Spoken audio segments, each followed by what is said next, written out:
In the face of these circumstances and the statistics that were in the handout that you received this morning, it is easy to despair and say, what can I do?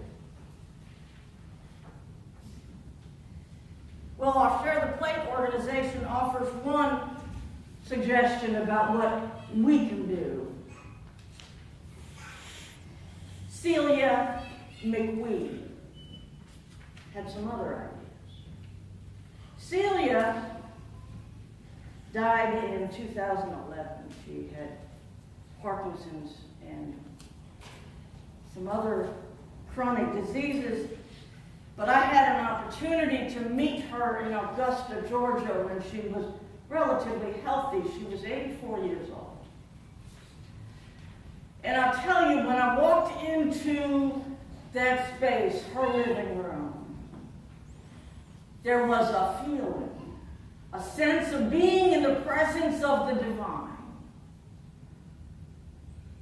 I couldn't quite put words to it. Afterwards, I checked with 2 others with whom I was traveling, and they felt it too. When I got back to seminary the following week, I said, I met your Jesus. She's an 84-year-old woman living in Augusta. Celia's daughter was killed by her husband. It was devastating to the family. They had loved Celia's son-in-law. He seemed a gentleman, not given to violence. It was a shock. They lived clear across the country, so they got word by phone. And whoever it was that called from the prosecutor's office said, we'll keep you informed. But they didn't. And so enough time elapsed that Celia began to think something surely must have happened. And she called and discovered that this young man's mother had substantial financial resources and had hired a top-notch attorney, and they had negotiated a sentence of 2 years probation.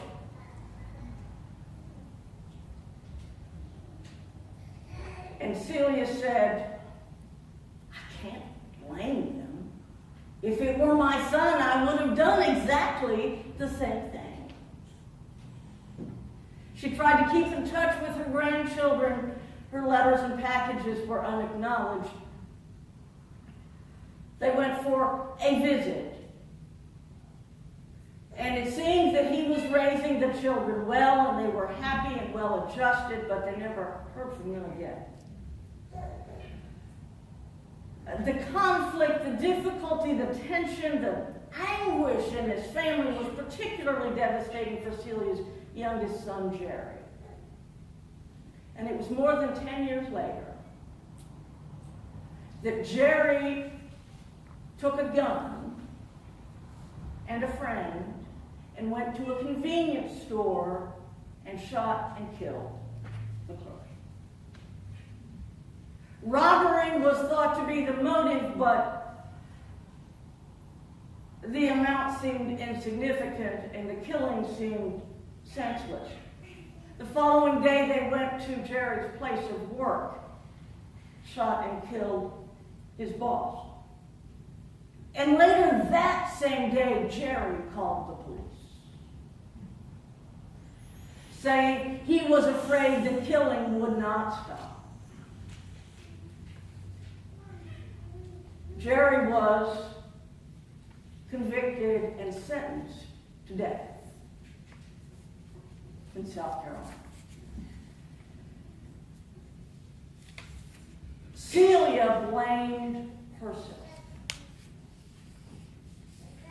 This is not a story of some idealistic defense lawyer saying it's the upbringing and the mother's fault. This is the mother saying, I saw him slipping away into despair and drugs.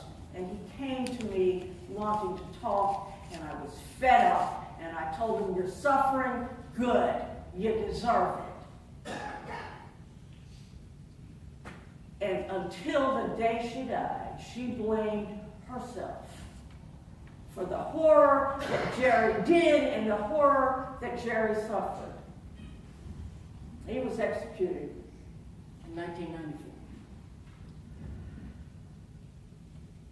But during the time of his incarceration, she visited not only him, but other inmates, became acquainted, built relationship, and began to send regular correspondence. And then she made sure that everyone on death row in that prison got something for Christmas. She became involved in murder victim families for reconciliation.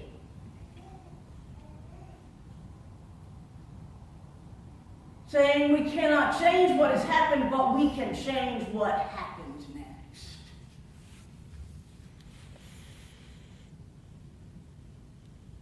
Celia lost 2 children to violent crime in 2 very different ways.